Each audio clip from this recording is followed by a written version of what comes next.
Welcome back to the show. Among all the hundreds of Minnesota Viking cheerleader hopefuls, it's tryout day here at Winter Park. More on the process coming up later in the show. Well, the big day for Hall of Famer John Randle is fast approaching.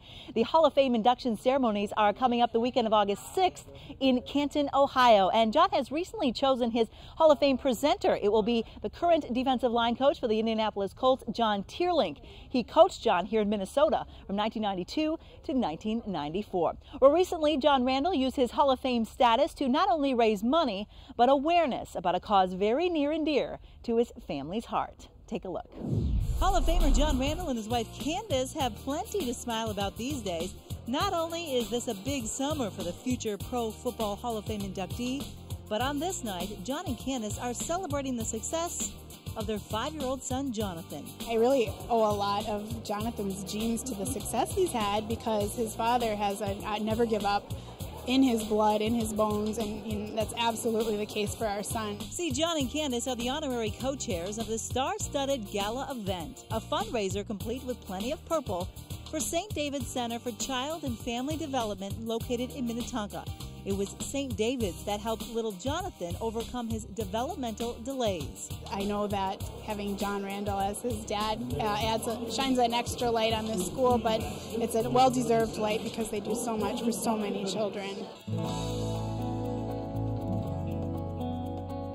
The Randles were blessed with twins on May 31st, 2004, a healthy baby girl Ryan and baby Jonathan. The 7-time Pro Bowler had just retired from the NFL to start a new chapter in his life, Dad. For me, I wanted to be a dad that was always at home, and I didn't have that as a kid. You know, I was fortunate enough to be successful in football, and I wanted to be fortunate enough and be successful as a dad. But not long after taking the babies home, the Randles noticed something was different with Jonathan. He was not on par with his twin sister.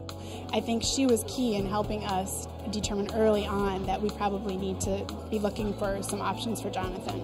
As it turned out, little Jonathan had issues with his colon, his liver, and his kidneys. In fact, at one point, he was given just a 10% chance of living. Jonathan nearly died, but miraculously, his kidneys began working just hours before he was due to have surgery. Perhaps due to all those struggles early on as a newborn, Jonathan suffered developmental delays. At 3 years old, Jonathan wasn't talking.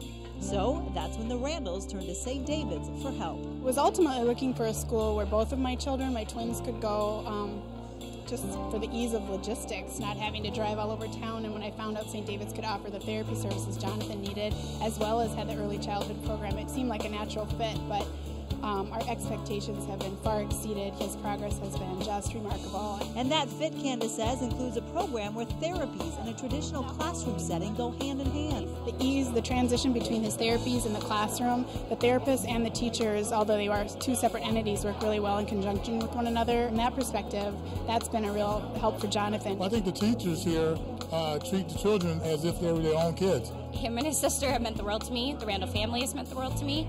I'm gonna cry.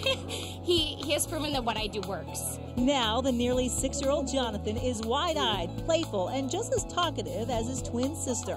In fact, he's doing so great, Jonathan will start kindergarten this fall. You know, for a kid, the things he's been through, he still looks at everything as a positive way, and for me, I'm the same way. I look at everything positive. Don't look back, look forward, and enjoy life. And here at the gala, the Randles are certainly beaming with pride about their son, but they're also here raising awareness to the importance of what St. David's has done in their lives, so that the school can continue to help other families along the way. What they do comes from their heart, and we never expected to find what we found here. We found a second home for our children. And Jonathan, I don't think, would have reached his potential in the manner he has if it weren't for this wonderful place. Hall of Fame, and I've accomplished that, but this is like the Hall of Fame of schools because it's one of a kind. What a great story. Now, if you would like more information on the St. David's School in Minnetonka, just head to their website right there. As for the Hall of Fame induction ceremonies, they're coming up August 6th in Canton, Ohio. For more information on Hall of Fame weekend, just go to profootballhof.com.